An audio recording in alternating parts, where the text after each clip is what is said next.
The last sound Peter heard before he was quite alone were the mermaids retiring one by one to their bedchambers under the sea. He was too far away to hear their doors shut. But every door in the coral caves where they live rings a tiny bell when it opens or closes, as in all the nicest houses on the mainland, and he heard the bells. Steadily the waters rose till they were nibbling at his feet, and to pass the time until they made their final gulp. He watched the only thing on the lagoon.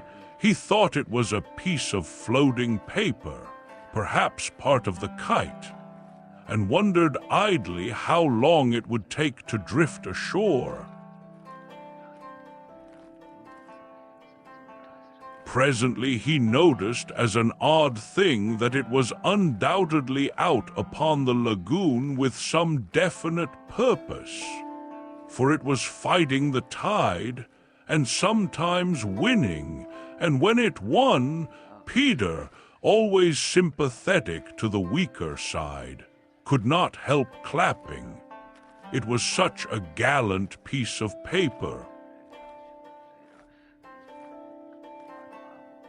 It was not really a piece of paper.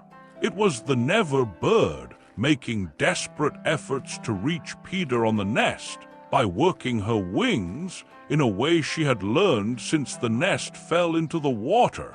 She was able to some extent to guide her strange craft, but by the time Peter recognized her, she was very exhausted. She had come to save him, to give him her nest. Though there were eggs in it, I rather wonder at the bird, for though he had been nice to her, he had also sometimes tormented her. I can suppose only that, like Mrs. Darling and the rest of them, she was melted because he had all his first teeth. She called out to him what she had come for, and he called out to her what she was doing there. But of course neither of them understood the other's language. In fanciful stories, people can talk to the birds freely, and I wish for the moment I could pretend that this were such a story, and say that Peter replied intelligently to the Never bird. But truth is best, and I want to tell you only what really happened. Well, not only could they not understand each other, but they forgot their manners. Iwentiudo tintathenist, the bird called, speaking as slowly and distinctly as possible. Anthony auken drift ashore, but I am too tired to bring gita nine aerosoil mustry to swim toit. What are you quacking about? Peter answered. Why don't you let the nest drift as usual? Ewan to you, the bird said, and repeated it all over. Then Peter tried slow and distinct. What are you quacking about? And so on. The Never bird became irritated. They have very short tempers. You dunder-headed little jay, she screamed. Why don't you do as I tell you?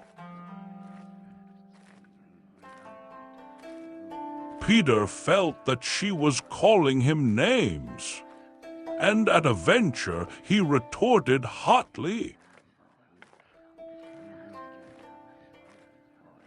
So are you. Then rather curiously, they both snapped out the same remark. Shut up! Shut up!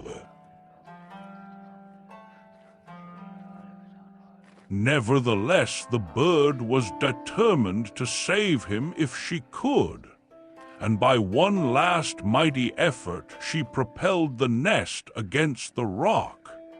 Then up she flew, deserting her eggs, so as to make her meaning clear. Then at last he understood, and clutched the nest and waved his thanks to the bird as she fluttered overhead. It was not to receive his thanks, however, that she hung there in the sky. It was not even to watch him get into the nest. It was to see what he did with her eggs. There were 2 large white eggs, and Peter lifted them up and reflected. The bird covered her face with her wings so as not to see the last of them, but she could not help peeping between the feathers. I forget whether I have told you that there was a stave on the rock, driven into it by some buccaneers of long ago to mark the site of buried treasure. The children had discovered the glittering hoard, and when in a mischievous mood used to fling showers of moidores, diamonds, pearls, and pieces of 8 to the gulls, who pounced upon them for food, and then flew away, raging at the scurvy trick that had been played upon them. The stave was still there, and on it Starkey had hung his hat. A deep tarpaulin, watertight, with a broad brim. Peter put the eggs into this hat and set it on the lagoon. It floated beautifully. The Never bird saw at once what he was up to, and screamed her admiration of him. And, alas, Peter crowed his agreement with her. Then he got into the nest, reared the stave in it as a mast, and hung up his shirt for a sail. At the same moment the bird fluttered down upon the hat and once more sat snugly on her eggs. She drifted in one direction, and he was borne off in another, both cheering. Of course, when Peter landed, he beached his bark in a place where the bird would easily find it. But the hat was such a great success that she abandoned the nest. It drifted about till it went to pieces, and often Starkey came to the shore of the lagoon, and with many bitter feelings watched the bird sitting on his hat.